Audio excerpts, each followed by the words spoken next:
좌절의 상황에서 어떻게 할 것인가, 이런 제목으로 말씀을 전하겠습니다. 이스라엘에 최근에 다녀오신 어떤 목사님이 성지순례 하고 나서 인상 깊은 말씀을 저한테 해주셨어요. 헤롯은 공간을 남기고 예수님은 시간을 남기셨다, 그런 말씀하셨어요. 이스라엘 가면 헤롯이 엄청난 건물을 많이 남겼습니다. 헤롯 궁전, 그리고 예루살렘 성전, 그리고 마사다 요새, 그리고 가이사라 빌립보, 엄청난 건물들, 건축 왕이었죠. 그리고 저수지, 이런 것들도 다 만들었어요.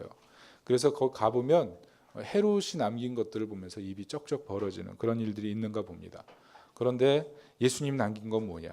예수님 남긴 건 건물이 아니었어요. 예수님 남긴 건 시간이었다는 겁니다. 우리로 하여금 이 땅에 다시 시작할 수 있는 그런 시간, 그리고 예수님과 함께라면 뭐든지 감당할 수 있는 용기를 주는 그런 시간, 예수님과 함께 다시 인생을 살 수 있는, 새롭게 결단할 수 있는 시간, 그것을 예수님께서 허락해 주셨다, 그런 얘기를 했습니다.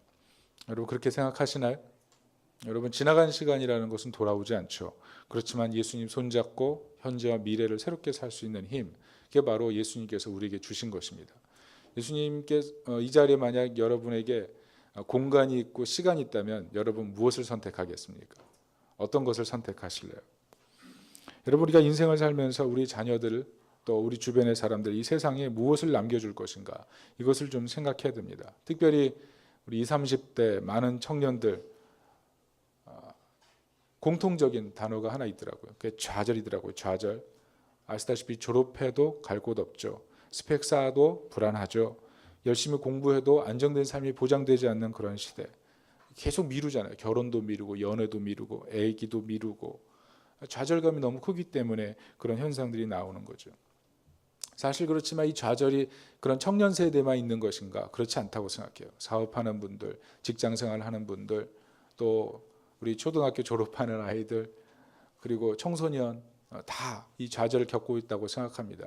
특별히 나이 든 분들도 예외라고 할 수 없죠. 성호 이익이란 분, 영조 때 남인이었는데 그분이 노인의 10가지 좌절이라는 그런 글을 썼어요.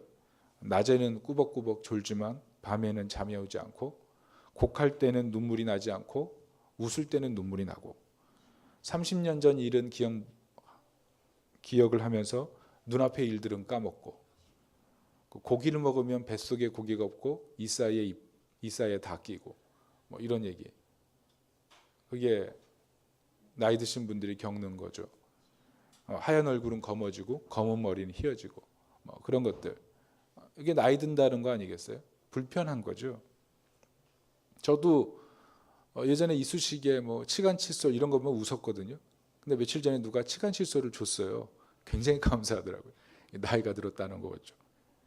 근데 다산정약응용 선생님이 반대로 얘기를 했어요. 이런 것들을 좌절로 볼 것이 아니라 즐거움으로 해석을 해야 된다, 이런 해학적인 얘기를 했습니다.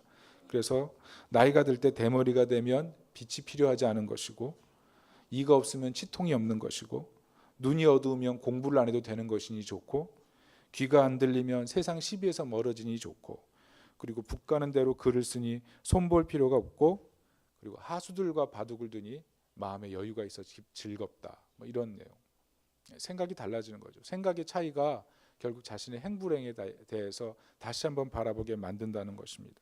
여러분, 우리에게 있는 그 삶의 환경을 여러분 어떻게 보십니까? 예수님 안에서 보십니까? 아니면 그냥 공간, 무엇인가 있어야 되는 그런 것들로만 바라보십니까?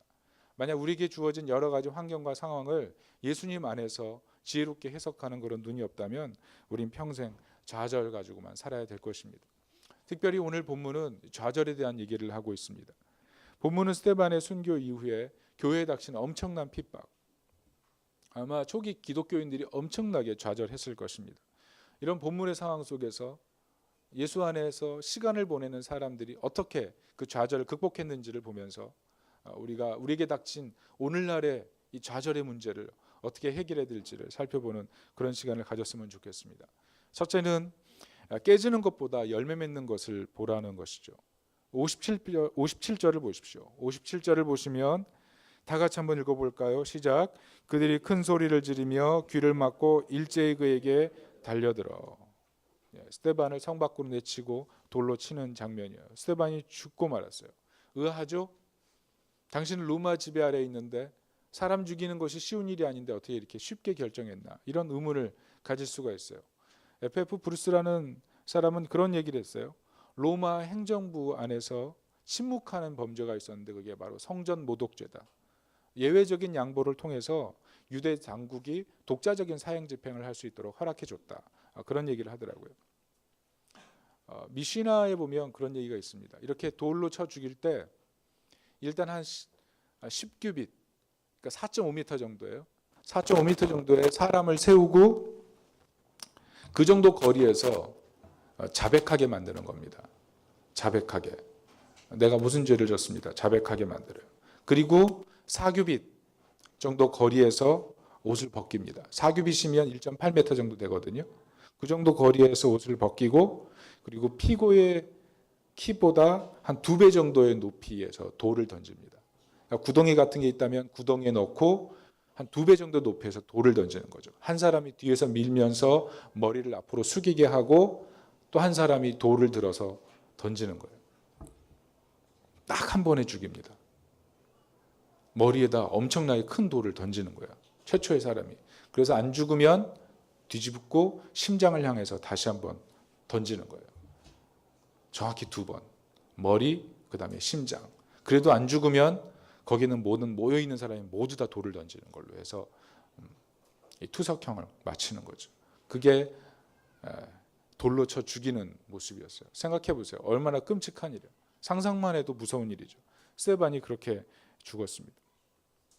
스데반의 이런 죽음을 보면서 초대교회는 분명히 큰 충격에 빠졌을 거예요.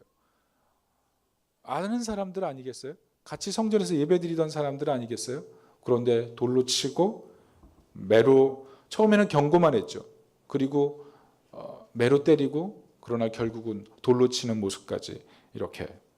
그래서 아마 초대교회에 처음으로 막 신앙생활을 했던 사람들은 굉장한 두려움에 사로잡히는 그런 환경이 되었을 것입니다. 근데 중요한 건 뭐예요? 본문이 말해주는 게 뭡니까? 그 현장에 누가 서 있어요? 사울이 서 있다는 것입니다. 사울. 누구예요? 사울이라는 이름은요, 유대식 이름이에요.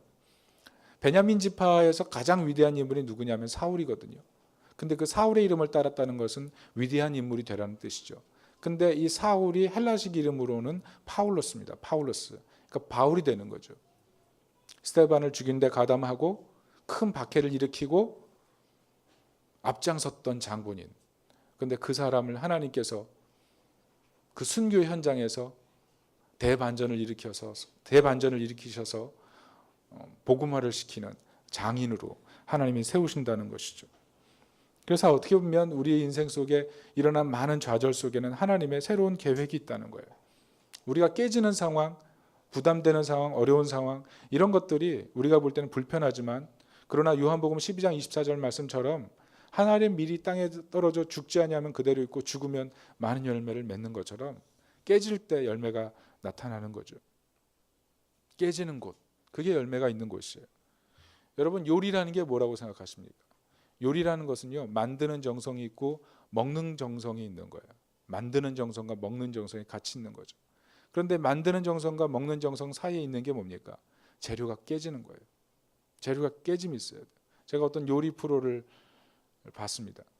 고기가 있어요. 소고기. 잘라서 큰 덩어리로 앞뒤로 굽습니다. 그 다음에 칼로 그 사이에 칼집을 내요. 그리고 뒤집습니다. 그 뒤집은 다음에 야채를 다지고 치즈를 같이 넣어서 오븐에 집어넣어요. 오븐에 집어넣기 전에 으깨진 양념을 쫙 바르고 오븐에 다 굽습니다. 그리고 꺼내서 그것을 칼로 다시 자르죠. 그리고 으깨진 소스를 다시 쫙 발라서 내놓는 거죠. 벌써 먹고 싶죠? 그러나 최종적인 건 뭐예요? 먹는 사람이 씹어야 돼요. 다시 깨지는 그 시간이 있어야 요리라는 것은 진정 완성이 되는 거죠. 깨진다는 것, 그게 우리에겐 불편한 줄 몰라도 사실은 깨진다는 것에 세상의 모든 열매가 시작되고 모든 행복이 시작된다는 것을 알아야 돼요. 깨지는 것이 우리에겐 굉장히 고통이 되지만 깨지는 것이 없다면 우리는 더 나은 성장과 더 나은 미래를 볼 수가 없어요. 하나님 나라도 마찬가지예요. 스데반이라는 엄청난 손실, 교회 안에서 스데반이라는 어떤 위대한 인물, 교회의 원망과 시비를 멈추게 하고 자기의 평신도로서의 삶이 있지만 교회에 전적인 헌신을 하고 모든 충성을 다하던 그 한 사람을 잃어버린 것이 초대교회에서는 엄청난 깨짐이었지만, 하나님께서는 스데반의 그 죽음을 통해서 바울이라는 한 사람을 탄생시키고 그를 통해서 스데반이 하지 못한 더 놀라운 일들을 계획하셨다는 거죠. 깨짐이라는 것에는 열매가 있다는 거죠. 제가 요즘 요리를 좀 좋아하거든요. 그래서 스파게티도 어떻게 하면 더 잘할지 연구를 하고 최근에 스파게티를 또 만들어서 아들한테 내놨습니다. 막내가 처음으로 먹었어요. 아주 맛있게 먹었어요. 아주 행복해 하더라고요. 그러나 우리 아이가 애 엄마에게 다가가서 그런 얘기를 했대요. 엄마가 만들어주면 안 돼? 이런 얘기를 했대요. 굉장한 배신감을 느꼈습니다. 엄마의 맛을 잊지 못하는 거죠. 제 마음이 어땠겠어요? 마음이 깨졌죠. 별로 좋지 않았어요. 그러나 이런 깨짐을 통해서 엄마의 맛을 더 느끼고 가정이 더 화목해지고 아름다워진다면 얼마든지 깨져야죠. 하나님 나라에서도 하나님 나라가 확장되고 더 많은 영혼들이 돌아올 수 있는 그런 기회가 있다면 깨지는 것, 그게 위험한 일이 아니죠. 마땅히 해야 될 도전이고 그 과정을 그 과정을 지나가야만 하는 거죠. 사도행전은 그런 역사예요. 하나님 나라가 확장되기 위해서 계속 미랄들이 깨지는 역사. 미랄이 깨져서 하나님 나라가 번성하는 거예요. 겨자씨 하나가 깨져서 공중의 새들이 깃들일 수 있는 나무가 되고, 비록 그 겨자나무에는 엄청난 오물들이 모이고 소음이 생기고 불편함이 생기지만 새들에겐 너무나 풍요한 안식을 이루는 것처럼 하나님 나라가 그런 거예요. 하나님 나라가 깨지는 것이 있어야 열매가 맺히는 거죠. 전도서 12장 6절에 보면 은줄이 풀리고 금그릇이 깨지고 항아리가 샘 곁에서 깨지고 바퀴가 우물 위에서 깨지고 흙은 여전히 땅으로 돌아가고 영은 그것을 주신 하나님께로 돌아가기 전에 기억하라. 전도자가 이르되 헛되고 헛되도다. 모든 것이 헛되도다. 항아리가 샘 곁에서 깨진대요. 뭔가 담으려고 열심히 만들었는데, 열심히 준비했는데 파싹 깨져버리는 거예요. 있을 수 없는 일이죠.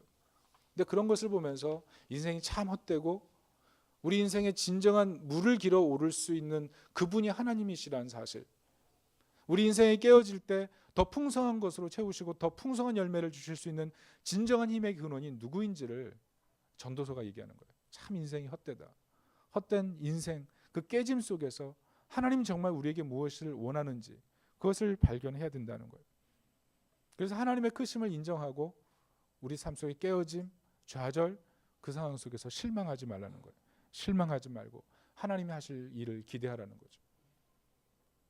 우리 3월 30일에 청소년 전도 행사가 있죠.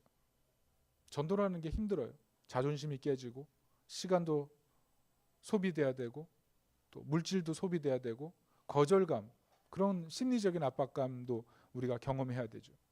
그런데 그런 깨짐을 통해서 한 사람 사울 같은 사람이, 한 사람 바울 같은 사람이 된다면 그거 우리가 극복해야 될 문제 아닐까요? 우리 인생에 여러 가지 깨짐의 문제가 있지만 그 깨짐의 문제를 통해서 사울 같은 인생의 문제가 바울 같은 인생의 문제로 바뀐다면 우리가 그거 지나가야 되지 않을까요? 여러분, 지나갈 일은 지나가야 되고 깨질 일은 깨져야 되는 것입니다.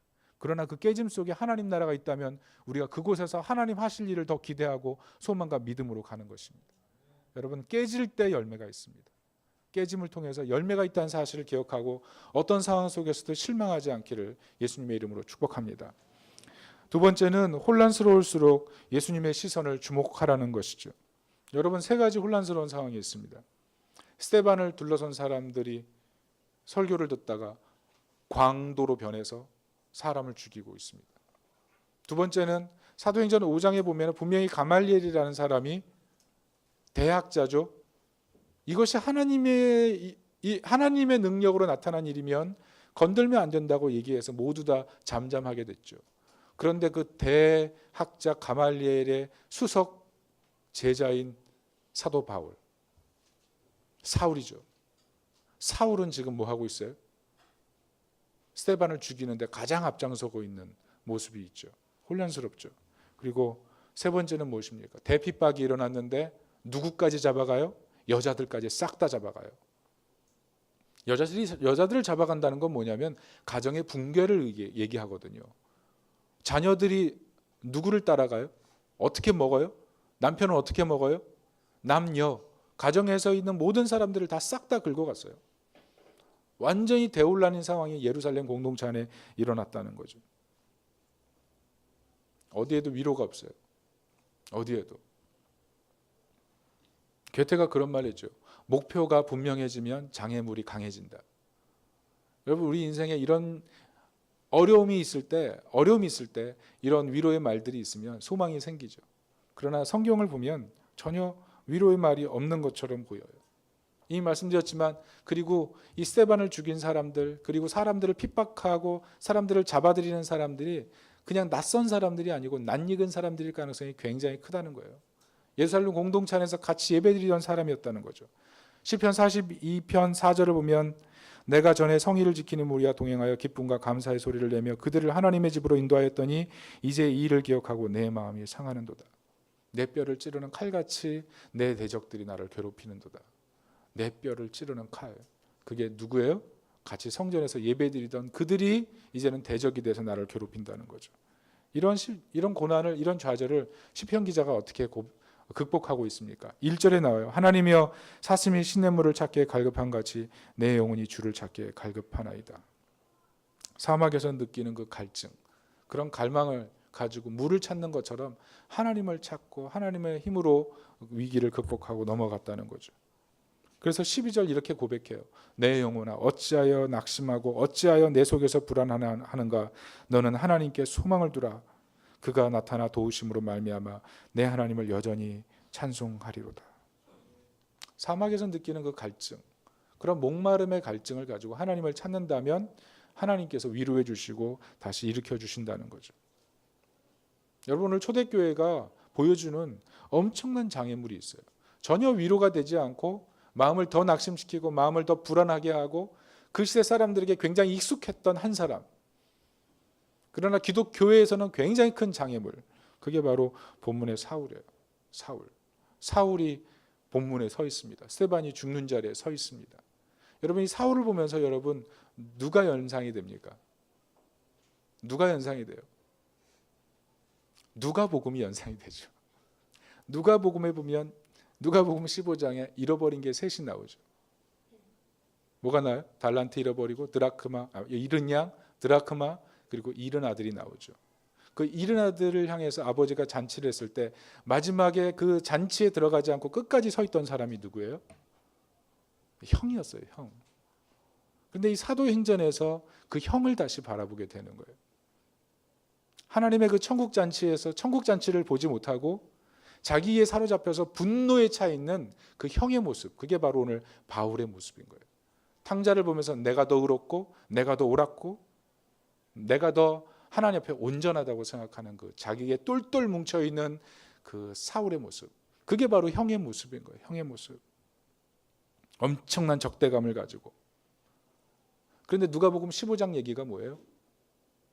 잃은 탕자를 살 뿐만 아니라 형까지, 사실은 형이 누구예요? 형도 사실은 잃어버린 아들이었던 거예요. 그래서 누가복음 15장은 탕자와 동시에 형을 다 품는 아버지 하나님의 은혜를 보여주거든요. 그런데 우리가 본문에서 우리가 놓치지 말아야 될 것이 바로 그것입니다.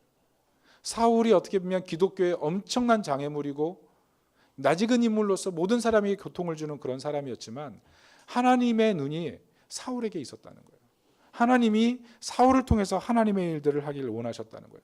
탕자를 구원하고 형을 구원하고 하는 그 아버지의 마음이 오늘 이 사울을 향하고 있었다는 거죠. 타고르가 그런 말을 했어요. 달빛을 보지 못한다고 해서 별빛까지 이루면 안 된다. 별빛까지. 인생을 살면서 사실 우리에게 큰 장애물이 생겨서 우리로 하여금 정말 답답한 그런 상황 속에서 우리는 하나님이 우리에게 주신 또 다른 선물들을 발견하지 못하고 굉장한 낭망에 빠져 있을 경우가 굉장히 많아요. 달빛을 잃었을 때 별빛까지 잃어버리는 경우가 너무 흔하다는 것을 우리가 알아야 돼요. 우리가 사울을 바라보면서 그런 소망의 눈을 가져야 되는 거죠. 우리 인생에 하나님이 예비하신 또 다른 사울이라는 선물, 그게 있는 거예요. 욥도 보십시오. 7장 16절에 보면 내가 생명을 싫어하고 영원히 살기를 원하지 아니하오니 나를 놓으소서. 내 날은 헛것이니이다. 욥이 뭐라 그래요? 자기가 보는 상황만 보니까 하나님으로부터도 사람으로부터도 어떤 것으로도 위로를 받지 못하는 거예요. 그러니까 뭐라 그래요? 죽고 싶다는 거예요. 죽고 싶은 마음밖에 없는 거예요. 그 죽고 싶은 그 마음 속에서 욥이 탄원하는 거예요. 무슨 말이에요? 달빛을 놓쳤을 때 별빛까지 있는 모습. 근데 이게 다 우리의 모습이에요. 그런데 하나님의 눈이 뭐예요? 하나님의 눈은 사울을 통해서 하나님의 역사를 다시 시작하려고 하는 거예요. 그러니까 우리가 좌절, 근심, 슬픔, 아픔 그 상황 속에서 하나님이 계획, 하나님이 무엇을 보시는가를 더 바라봐야 된다는 거예요. 하나님이 누구를 바라보시는가? 하나님이 무엇을 바라보는가? 하나님이 그 상황 속에서 하나님이 무슨 계획을 갖고 계신가? 그것을 바라보지 못하면 우리는 잃어버린 달빛만 보게 되는 거예요. 지금 없는 그 문제만 바라보는 거예요. 하나님이 계획하고 있으신 그 별빛을 바라보지 못하는 거예요. 여러분, 별이 커요, 달이 커요? 달은 하나예요. 그러나 별은요, 헤아릴 수 없는 달이에요. 헤아릴 수 없는 달. 수만 가지라고, 셀 수 없는 게 별이에요. 셀 수 없는 거. 하나님의 가지수는요, 너무 많아요. 그래서 하나님의 계획, 하나님의 방법을 우리가 삶 속에서 바라보지 못하면 그냥 좌절하고 그냥 근심에 빠지는 거예요. 그러나 항상 하나님이 무엇을 바라보는가, 하나님이 누구를 바라보는가, 심지어 나에게 큰 장애물이 되는 사울과 같은 그 문제가 하나님 보실 때는 하나님의 위대한 역사 속에 있었던 거예요. 여러분, 지금 누구를 바라보십니까? 무엇을 바라보십니까? 어떤 걱정을 하고 계십니까? 그러나 하나님이 무엇을 생각하고 계시는지를 더 생각해 보세요. 그럴 때 소망이 생기고 다시 한번 용기를 낸다는 거예요. 여러분, 팀 켈러가 뉴욕 맨하탄에서 사역을 시작했는데, 사역을 시작하자마자 성도들이 꽤 몰려왔어요.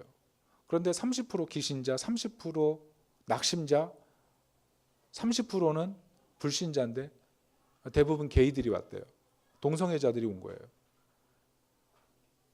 근데 켈러가 그 사람들을 대상으로 계속 말씀을 전했는데 동성애자들 중에 한 19명이 회심하고 예수님 믿고 새롭게 출발했다고. 우리로 하여금 깨닫게 하는 게 뭡니까? 우리로 하여금 생각하게 만드는 많은 일들이 있죠. 모든 사람들에겐 복음이 필요하고 우리가 생각하지 않는 사람들에게 하나님의 나라가 필요한 거예요. 여러분, 우리 교회의 문제가 뭡니까? 우리가 생각하는 문제가 뭡니까? 많은 사람들이 교회에 와서 회심할 사람을 찾는 것이 아니고 회심된 사람들이 교회에 들어오길 원해요. 회심하고 나서 교회 안에 들어오길 원해요. 사람들이 교회 안에 와서 회심할 것을 생각하지 않고 회심된 사람들이 교회 안에서 신앙생활을 하길 원한다니까요. 교회가 교회 다닐 만한 사람을 찾는다니까요. 교회에 와서 내가 이 교회를 다닐 만한 교회인가를 생각한다니까요. 그 교회에서 일어날 하나님의 역사를 생각하기보다 내가 생각하는 교회, 내가 내 입맛에 내가 원하는 그런 입장에서 생각해서 하나님이 무엇을 하실까를 생각을 못한다는 거예요. 우리 신앙생활하면서 뭐가 기준이십니까? 뭘 원하십니까? 하나님이 하실 일들을 기대합니까? 아니면 내가 원하는 일들이 일어나야 됩니까? 여러분, 뭘 원하시는 거죠? 우리가 이것을 실수하면 안 돼요.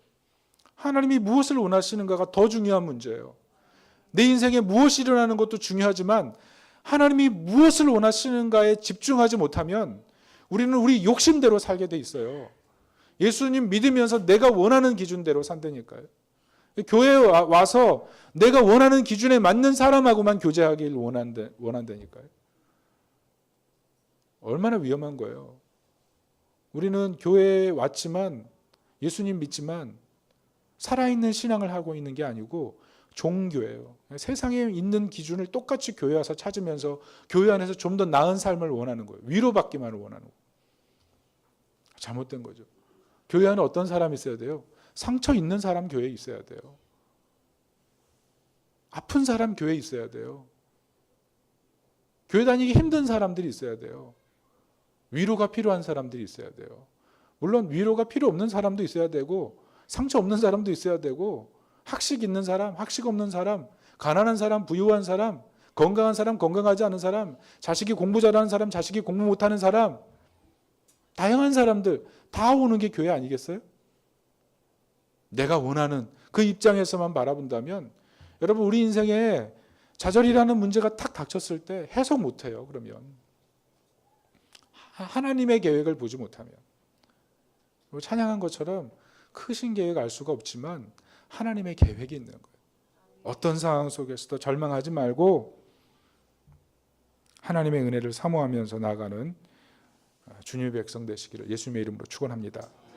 마지막 세 번째는 포기하지 말고 감사로 다시 예배하라는 것입니다. 오늘 8장 2절과 3절을 같이 한번 읽어볼까요? 2절 3절 시작.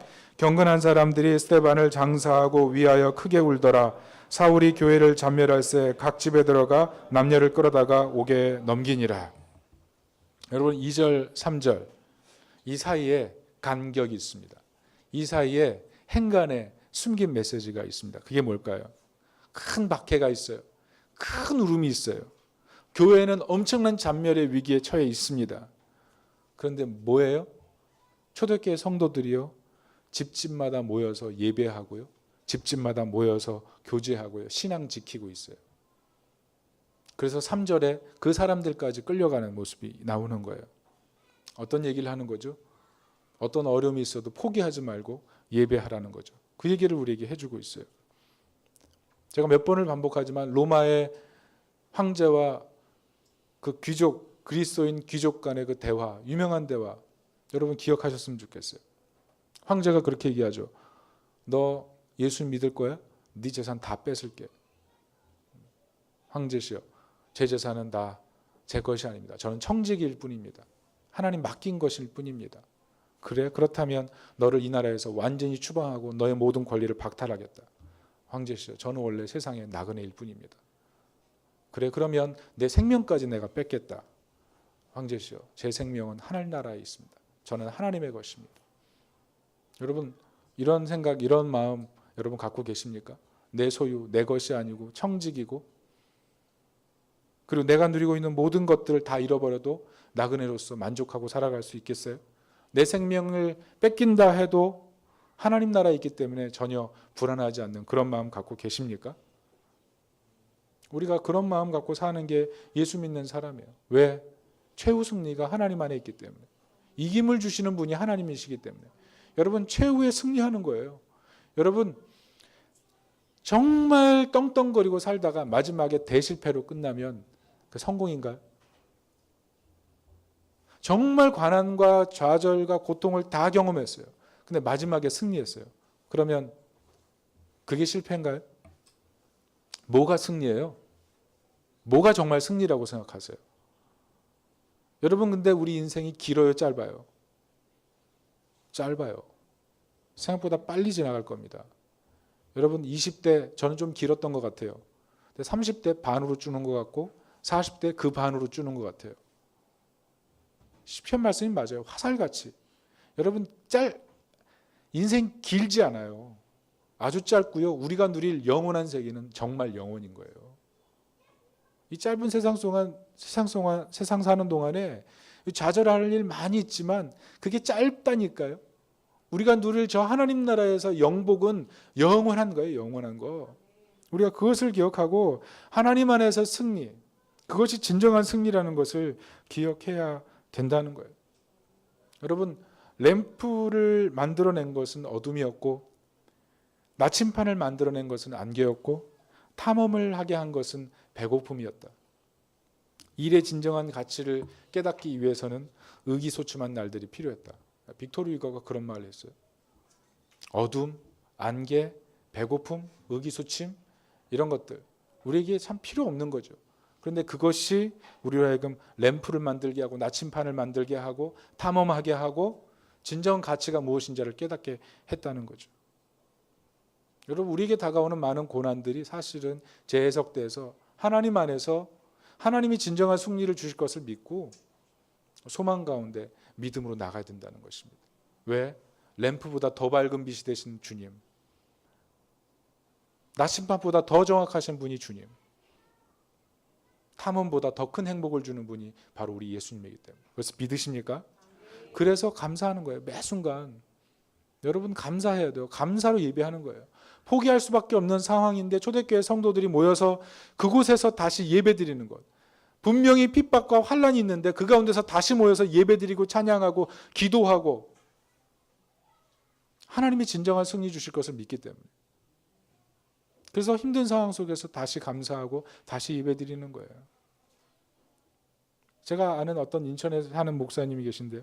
그분이 출신이 비금도예요. 근데 섬 사람들이 옛날 먹을 것이 없을 때 숟가락 들고 해변으로 나갔답니다. 바위 위에 이끼 같은 게 껴 있대요. 근데 그거를 다 긁는 거예요. 숟가락으로 긁어도 긁어지지가 않는데요. 막 긁어서 수시간 동안 긁으면 좀 나온대요. 근데 그걸 집에 갖고 와서 푹 끓이는 거예요. 푹 끓이면 그 밑에 것들은 다 밑으로 가라앉고 위에 부유물들이 뜨겠죠. 근데 그 부유물들을 부어서 굳히면 그게 묵이 되는 거예요. 우뭇가사리 같은. 그거 먹고 살았다는 거예요. 그런데 그 죽은 것 같은 그 이끼들이 언제 다시 살아나는지 아십니까? 못 들어요. 언제 살아나요? 밀물이 들어오면. 밀물이 들어오면 분명히 죽은 것 같았던 그 이끼들이 푸른 풀이 돋아서 싹 살아난다는 거예요. 숟가락으로도 파기 힘들었던 건데 그게 싹 살아나서 흔들거린다는 거죠. 풀이 된대, 풀이. 밀물이 들어오면. 여러분, 우리 인생이 그런 거예요. 우리 인생이 아무것도 아닌 것처럼 보이는데 하나님의 밀물이 들어오면 다시 살아나는 거예요. 하나님의 은혜가 우리를 살리는 거예요. 분명히 밤이 있어요. 지나갈 밤이 있어요. 그런데 절대로 실망하면 안 돼요. 황현산 선생님이 쓴 밤이 선생이다라는 책이 있거든요. 산문집인데 그 황현산 선생님이 고대 교수로, 불문과 교수로 오랫동안 재직하다가 한국 문인들을 이끌고 베트남에 갔대요. 그래서 베트남 문인들과 만나면서 교제하면서 여러 가지 얘기를 하다가 그런 얘기를 했대요. 우리가 너희들 전쟁할 때 우리나라가 와서 너희들 사람들 많이 죽였다. 우리 한국을 대표해서, 문인을 대표해서 사과한다.